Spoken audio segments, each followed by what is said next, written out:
ਵੀ ਮੱਦਾ ਸਾਈ ਕਿੰਨਾ ਕੁ ਦੂਰ ਨਹੀਂ, ਕਿੰਨਾ ਕੁ ਦੂਰ ਪੁਲੀਆਂ ਹੈਗੀਆਂ ਨੇ ਸਰ ਜੀ। ਇਹ ਜ਼ਿਮੀਦਾਰਾ ਕਰਨਾ ਬੜਾ ਔਖਾ ਹੈ। ਅੱਛਾ, ਮੇਰੇ ਤੇ ਨਾ ਬੜਾ ਵੱਡਾ ਜ਼ੁਲਮ ਮੈਨੂੰ ਉਹ ਖਾਓ ਤਾਂ ਸਹੀ।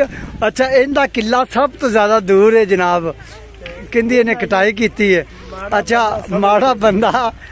ਅੱਛਾ ਜੀ, ਮਾੜਾ ਬੰਦਾ ਜਿਹਦੇ ਨੇ ਦੂਰ ਦਾ ਕਿੱਲਾ ਦਿੱਤਾ ਹੈ। ਹਾਂਜੀ ਇਹ ਜੀ ਇਹ ਦੇਖੋ ਆ ਨੇੜੇ ਨੇੜੇ ਕੇ ਕਿੱਲੇ ਹੈ ਨਾ, ਕਿੰਦੇ ਚ ਇਹਨਾਂ ਟਰੈਕਟਰ ਲਾਇਆ ਵੇ ਤੇ ਦੜ ਲਾਈ ਵੀ ਹੈ।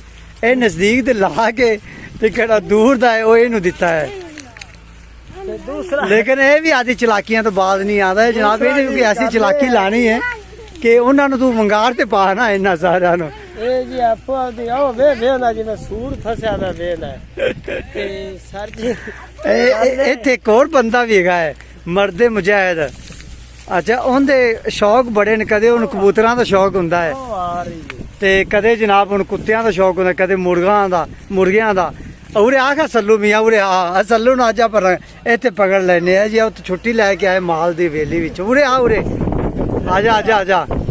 ਅੱਛਾ, ਤੇ ਇਹ ਸੁਬਾਹ ਨਾਲ 9 ਵਜੇ ਮੈਨੂੰ ਕਹਿੰਦਾ ਪਿਆ ਸੀ ਜੀ ਮੈਂ ਜਾਣਾ ਹੈ ਤੇ ਮੈਨੂੰ ਛੁੱਟੀ ਦਿਓ ਜੀ। ਤੇ ਹਾਂ ਦੱਸ ਵੀ ਉੱਤੇ ਇਹਨਾਂ ਨੇ ਤੇ ਕੀ ਬੀਤੀ ਪਈ ਹੈ।